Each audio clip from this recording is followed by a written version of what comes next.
नमस्कार दोस्तों, आप सभी का स्वागत है हमारे YouTube चैनल सारांश ज्ञान में।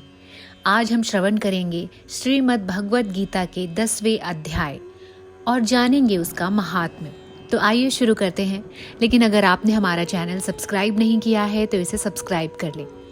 भगवान शिव कहते हैं, सुंदरी, अब तुम 10वें अध्याय के महात्म्य की परम पावन कथा सुनो, जो स्वर्ग रूपी दुर्ग में जाने के लिए सुंदर सोपान और प्रभाव की चरम सीमा है। काशीपुरी में धीर बुद्धि नाम से विख्यात एक ब्राह्मण था, जो मुझ में प्रिय नंदी के समान भक्ति रखता था। वह पावन कीर्ति के अर्जन में तत्पर रहने वाला, शांतचित और हिंसा, कठोरता और दुस्साहस से दूर रहने वाला था। जितेंद्रिय होने के कारण वह निवृत्त मार्ग में स्थिर रहता था। उसने देव रूपी समुद्र को पार कर लिया। वह संपूर्ण शास्त्रों के तात्पर्य का ज्ञाता था। उसका चित्त सदा मेरे ध्यान में संलग्न रहता था। वह मन को अंतरात्मा में लगाकर सदा आत्म तत्व का साक्षात्कार करता था। अतः जब वह चलने लगता, तब मैं प्रेमवश उसके पीछे दौड़ दौड़ कर उससे हाथ का सहारा देता था। यह देख मेरे पार्षद भृंग ऋषि ने पूछा, भगवान, इस प्रकार भला किसने आपका दर्शन किया होगा? इस महात्मा ने कौन सा तप, होम अथवा जप किया है कि स्वयं आप ही पग पग पर इसे हाथ का सहारा देते हैं? भृंग ऋषि का यह प्रश्न सुनकर मैंने इस प्रकार उत्तर देना आरंभ किया।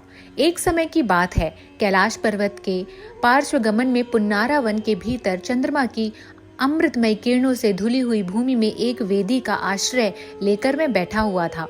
मेरे बैठने के क्षण भर बाद ही सहसा बड़े जोर की आंधी उठी। वहां के वृक्षों की शाखाएं नीचे ऊपर होकर आपस में टकराने लगीं। कितनी ही टहनियां टूट टूट कर बिखर गई। पर्वत की अविचल छाया भी हिलने लगी।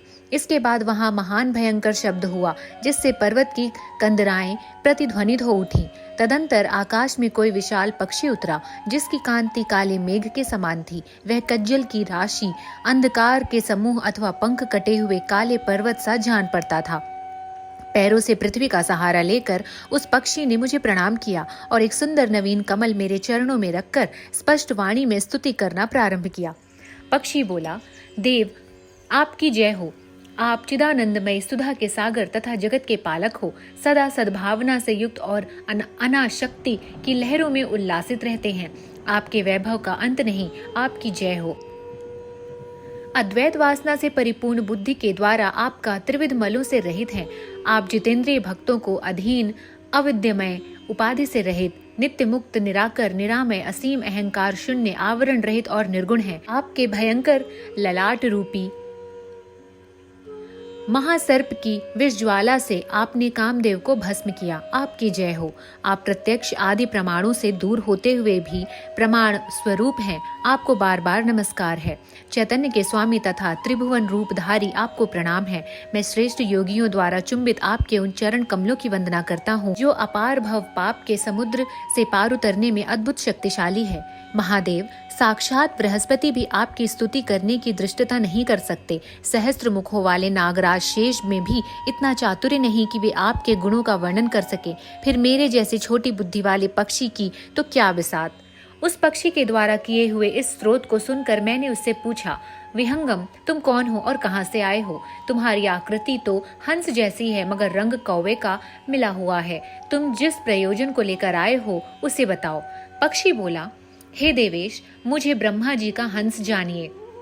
धूर्जट, जिस कर्म से मेरे शरीर में इस समय कालिमा आ गई है, उसे सुनिए। हे प्रभु, यद्यपि आप सर्वज्ञ हैं, अतः आपसे कोई भी बात छिपी नहीं है, तथापि यदि आप पूछते हैं तो मैं बताता हूँ। सूरत नगर के पास एक सुंदर सरोवर है, जिसमें कमल लहलहाते हैं। उसी में से बाल चंद्रमा के टुकड़े जैसे श्वेत मृणालों के ग्रास लेकर मैं तीव्र गति से आकाश में उड़ रहा था। उड़ते उड़ते सहसा वहां से पृथ्वी पर गिर पड़ा। जब होश में आया तो अपने गिरने का कोई कारण न देख सका तो मन ही मन सोचने लगा, अहो, यह मुझ पर क्या हो पड़ा।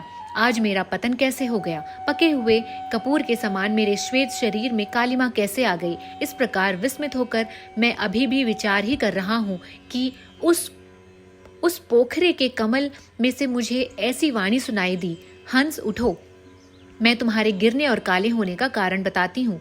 जब मैं उठकर सरोवर के बीच गया और वहाँ 5 कमलों से युक्त एक सुंदर कमलिनी को देखा, उसको प्रणाम करके मैंने प्रदक्षिणा की और अपने पतन का कारण पूछा। कमलिनी ने कहा, हंसराज, तुम आकाश मार्ग से मुझे लांघ कर गए हो। उसी पातक के परिणामवश तुम्हें पृथ्वी पर गिरना पड़ा तथा उसी के कारण तुम्हारे शरीर में कालिमा दिखाई दी।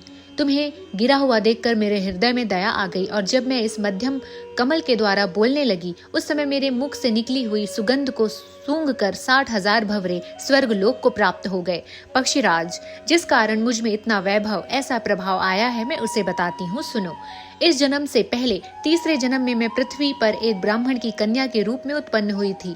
उस समय मेरा नाम सरोज वंदना था। मैं गुरुजनों की सेवा करती थी, सदा एकमात्र पतिव्रत के पालन में तत्पर रहती थी। एक दिन की बात है, मैं एक मैना को पढ़ रही थी। इससे पति सेवा में कुछ विलंब हो गया, जिससे पति देवता कुपित हो गए और उन्होंने श्राप दिया, पापिनी तू मैना हो जा। मरने के बाद यद्यपि मैं मैना हो गई, तथापि पतिव्रत के प्रसाद से मुनियों के ही घर में मुझे आश्रय मिला। किसी मुनि कन्या ने मेरा पालन पोषण किया। मैं जिसके घर में थी वे ब्राह्मण प्रतिदिन विभूति योग के नाम से प्रसिद्ध गीता के 10वें अध्याय का पाठ करते थे और मैं उस पापहारी अध्याय को सुना करती थी। विहंगम काल आने पर मैंने मैना का शरीर छोड़कर 10वें अध्याय के महात्म्य से स्वर्ग लोक में अप्सरा प्राप्त हुई। मेरा नाम पद्मावती हुआ और मैं पद्म की प्यारी सखी हो गई। एक दिन मैं विमान से आकाश में विचर कर रही थी। उस समय सुंदर कमलों से सुशोभित इस रमणीय सरोवर पर मेरी दृष्टि पड़ी और मैं उसमें उतरकर ज्यों ही मैंने जल क्रीड़ा आरंभ की, त्यों ही दुर्वासा मुनि आधम के। उन्होंने वस्त्रहीन अवस्था में मुझे देखा। उनके भय से मैं स्वयं ही कमलिनी का रूप धारण कर लिया। मेरे दोनों पैर 2 कमल हुए, मेरे दोनों हाथ भी 2 कमल हो गए और शेष अंगों के साथ मेरा मुख भी कमल हो गया। मैं इस प्रकार 5 कमलों से युक्त हो गई। मुनिवर दुर्वासा ने मुझे देखा, उनके नेत्र क्रोधाग्नि से जल उठे। वे बोले, पापिनी तू इसी रूप में 100 साल तक पड़ी रहेगी। यह श्राप देकर वे क्षण भर में अंतर्ध्यान हो गए। कमलिनी होने पर भी विभूति योगाध्याय के महात्म्य से मेरी वाणी लुप्त नहीं हुई। मुझे लागने मात्र के अपराध से तुम पृथ्वी पर गिर पड़े।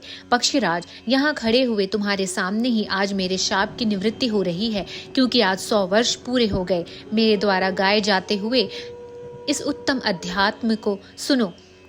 उसके श्रवण मात्र से तुम भी आज मुक्त हो जाओगे। यह कहकर पद्मिनी ने स्पष्ट और सुंदर वाणी में 10वें अध्याय का पाठ किया और वह मुक्त हो गई। उसे सुनने के बाद उसी के दिए हुए कमल को लाकर मैंने आपको अर्पण किया है। इतनी कथा सुनाकर वह पक्षी ने अपना शरीर त्याग दिया। यह एक अद्भुत सी घटना हुई। वही पक्षी जब 10वें अध्याय के प्रभाव से ब्राह्मण कुल में उत्पन्न हुआ, जन्म से ही अभ्यास होने के कारण शैशवावस्था से ही उसके मुख से सदा गीता के 10वें अध्याय का उच्चारण होता था। 10वें अध्याय के अर्थ चिंतन का यह परिणाम हुआ कि वह सब भूतों में स्थित शंख चक्रधारी भगवान विष्णु का सदा ही दर्शन करता रहता था। इसकी स्नेहपूर्ण दृष्टि जब कभी किसी देहधारी के शरीर पर पड़ जाती, वह चाहे शराबी हो या ब्रह्म हत्यारा क्यों न हो, मुक्त हो जाता था तथा पूर्व जन्म में अभ्यास किए हुए 10वें अध्याय के महात्म्य से इसको दुर्लभ तत्व ज्ञान प्राप्त हुआ तथा इसने जीवन मुक्ति भी मिल गई। अतः जब रास्ता चलने लगा तो मैं इसे हाथ का सहारा दिए रहता हूँ। भृंग ऋषि, अब 10वें अध्याय का यही महात्म्य है। पार्वती, इस प्रकार मैंने भृंग ऋषि के सामने जो पापनाशक कथा कही है वही तुमसे कह रहा हूँ। नर हो या नारी अथवा कोई भी हो, इस 10वें अध्याय के श्रवण मात्र से उसे सब आश्रमों के पालन का फल प्राप्त हो जाता है। भगवान श्री कृष्ण कहते हैं, हे महाबाहु, फिर भी मेरे परम रहस्य और प्रभाव युक्त वचन को सुन, जिसे मैं तुझ अतिशय प्रेम रखने वाले के लिए उसकी हित के लिए ही इच्छा से कहूँगा। मेरी उत्पत्ति को अर्थात लीला से प्रकट होने को न देवता लोग जानते हैं और न महर्षि जन जानते हैं, क्योंकि मैं सब प्रकार के देवताओं और महर्षियों का भी आदि कारण हूँ। जो मुझको अजन्मा अर्थात वास्तव में जन्म रहित अनादि और लोकों का महान ईश्वर तत्व से जानता है, वह मनुष्यों में ज्ञानवान पुरुष संपूर्ण पापों से मुक्त हो जाता है। निश्चय करने वाले की शक्ति, यथार्थ ज्ञान, सम्मूढ़ता, क्षमा, सत्य, इंद्रियों का वश में करना, मन का निग्रह तथा सुख दुख, उत्पत्ति प्रलय और भय अभय तथा अहिंसा, समता, संतोष, तप, दान, कीर्ति और अपकीर्ति, ऐसे ये प्राणियों के नाना प्रकार के भाव मुझसे ही होते हैं। 7 महर्षि जन, 4 उससे भी पूर्व होने वाले सनकादि जन तथा स्वयंभू आदि 14 मनु, ये मुझ में भाव वाले सब मेरे संकल्प से उत्पन्न हुए हैं, जिनकी संसार में यह संपूर्ण प्रजा है। जो पुरुष मेरी इस परमेश्वर रूप विभूति को और योग शक्ति को तत्व से जानता है वह निश्चल भक्ति योग से युक्त हो जाता है, उसमें कोई भी संशय नहीं है। मैं वासुदेव की संपूर्ण जगत ही उत्पत्ति का कारण हूँ और मुझसे ही जगत चेष्टा करता है। इस प्रकार समझकर श्रद्धा और भक्ति युक्त बुद्धिमान भक्तजन मुझ परमेश्वर को ही निरंतर भजते हैं। निरंतर मुझ में मन लगाने और मुझ में ही प्राणों को अर्पण करने वाले भक्तजन मेरी भक्ति की चर्चा के द्वारा आपस में प्रेम भाव को जानते हुए तथा गुण और प्रभाव सहित मेरा कथन करते हुए ही निरंतर संतुष्ट होते हैं और मुझ वासुदेव में ही निरंतर रमण करते हैं। उन निरंतर मेरे ध्यान आदि में लगे हुए और प्रेम पूर्वक भजने वाले भक्तों को मैं तत्वज्ञान रूप योग देता हूँ, जिससे वे मुझको ही प्राप्त होते हैं। हे अर्जुन, उनके ऊपर अनुग्रह करने के लिए उनके अंतःकरण में स्थित हुआ मैं स्वयं ही उनके अज्ञान जनित अंधकार को प्रकाशमय तत्वज्ञान रूप दीपक के द्वारा नष्ट कर देता हूँ। अर्जुन ने कहा, आप परम ब्रह्म, परम धाम और परम पवित्र हैं, क्योंकि आपको सब ऋषिगण, सनातन दिव्य पुरुष और देवों का भी आदिदेव, अजन्मा और सर्वव्यापी कहते हैं। वैसे ही देवर्षि नारद तथा असित और देवल ऋषि तथा महर्षि व्यास भी कहते हैं और आप भी मेरे प्रति कहते हैं। हे केशव, जो कुछ भी मेरे प्रति आप कहते हैं इसको सब को मैं सत्य मानता हूँ। हे भगवान, आपके लीलामय स्वरूप को ना तो दानव जानते हैं और ना ही देवता। हे भूतों को उत्पन्न करने वाले, हे भूतों के ईश्वर, हे भूतों के देव, हे जगत के स्वामी पुरुषोत्तम, आप स्वयं ही अपने से अपने को जानते हैं। इसीलिए आप ही उन अपनी दिव्य विभूतियों को संपूर्णता से कहने का समर्थ रखते हैं, जिन विभूतियों के द्वारा आप इन सब लोगों को व्याप्त करके स्थित हैं। हे योगेश्वर, मैं किस प्रकार निरंतर चिंतन करता हुआ आपको जानूं, और हे भगवान, आप किन किन भावों से मेरे द्वारा चिंतन करने योग्य हैं। हे जनार्दन, आपकी योग शक्ति को और विभूति को फिर भी विस्तार पूर्वक कहिए, क्योंकि आपके अमृतमय वचनों को सुनते ही मेरी तृप्ति नहीं हो रही है, अर्थात सुनने की उत्कंठा और बनी हुई है। भगवान ने कहा, हे कुरुश्रेष्ठ, अब मैं जो मेरी विभूतियां हैं उनको तेरे लिए प्रधानता से कहूंगा, क्योंकि मेरे विस्तार का अंत नहीं है। हे अर्जुन, मैं सब भूतों के हृदय में स्थित सबका आत्मा हूँ तथा संपूर्ण भूतों का आदि मध्य और अंत मैं हूँ। मैं अदिति के 12 पुत्रों में विष्णु और ज्योतियों में किरणों वाला सूर्य हूँ तथा 49 वायु देवताओं का तेज और नक्षत्रों का अधिपति चंद्रमा हूँ। मैं वेदों में सामवेद, देवों में इंद्र, इंद्रियों में मन और भूत प्राणियों की चेतना अर्थात जीवन शक्ति हूँ। मैं 1 रुद्रों में शंकर, यक्ष तथा राक्षसों में धन का स्वामी कुबेर हूँ। मैं 8 वसुओं में अग्नि हूँ और शिखर वाले पर्वतों में सुमेरु पर्वत हूँ। पुरोहितों में मुखिया बृहस्पति मुझको जान। हे पार्थ, मैं सेनापतियों में स्कंद और जलाशयों में समुद्र हूँ। मैं महर्षियों में भृगु और शब्दों में एक अक्षर अर्थात ओमकार हूँ। सब प्रकार के यज्ञों में जप यज्ञ और स्थिर रहने वाले में हिमालय पर्वत हूँ। मैं सब वृक्षों में पीपल का वृक्ष हूँ। देवर्षियों में नारद मुनि हूँ। गंधर्वों में चित्ररथ हूँ और सिद्धों में कपिल मुनि हूँ।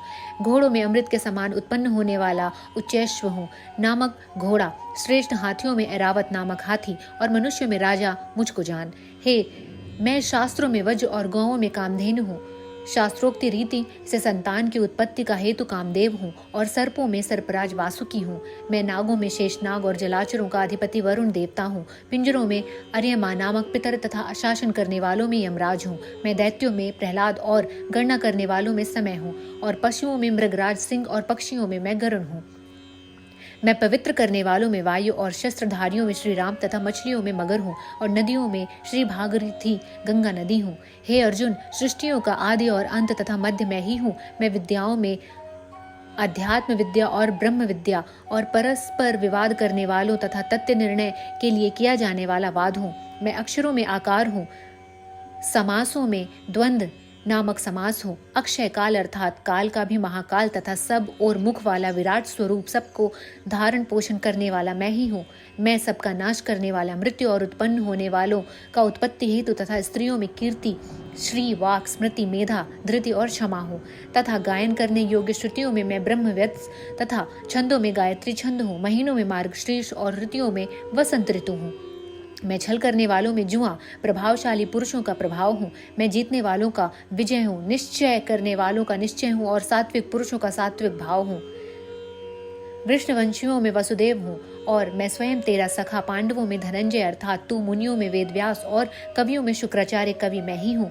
मैं दमन करने वालों का दंड अर्थात दमन करने की शक्ति हूँ, जीतने की इच्छा रखने वालों की नीति हूँ, गुप्त रखने योग्य भावों का रक्षक मौन हूँ और ज्ञानवानों का तत्व ज्ञान मैं ही हूँ। हे अर्जुन, जो सब भूतों की उत्पत्ति का कारण है वह मैं ही हूँ, क्योंकि ऐसा चर अचर कोई भी भूत नहीं है जो मुझसे रहित हो। हे परम तप, मेरी दिव्य विभूतियों का अंत नहीं है। मैंने अपनी विभूतियों का यह विस्तार सिर्फ तेरे लिए एक देश से अर्थात संक्षेप में कहा है। जो भी विभूति युक्त अर्थात ऐश्वर्य युक्त, कांति युक्त और शक्ति युक्त वस्तु है, उस सब को तू मेरे तेज के अंश की ही अभिव्यक्ति समझ। हे अर्जुन, इस बहुत जानने से तेरा क्या प्रयोजन है? मैं इस संपूर्ण जगत को अपनी योग शक्ति के एक अंश मात्र से धारण करके स्थित हूँ। इस प्रकार उपनिषद, ब्रह्म विद्या तथा योग शास्त्र रूप श्रीमद् भगवद गीता के श्री कृष्ण अर्जुन संवाद में विभूति योग नामक 10वां अध्याय संपूर्ण होता है। दोस्तों, अगर आपको हमारा यह वीडियो पसंद आया है तो इसे लाइक करें, शेयर करें और हमारे चैनल को सब्सक्राइब करना ना भूलें। धन्यवाद।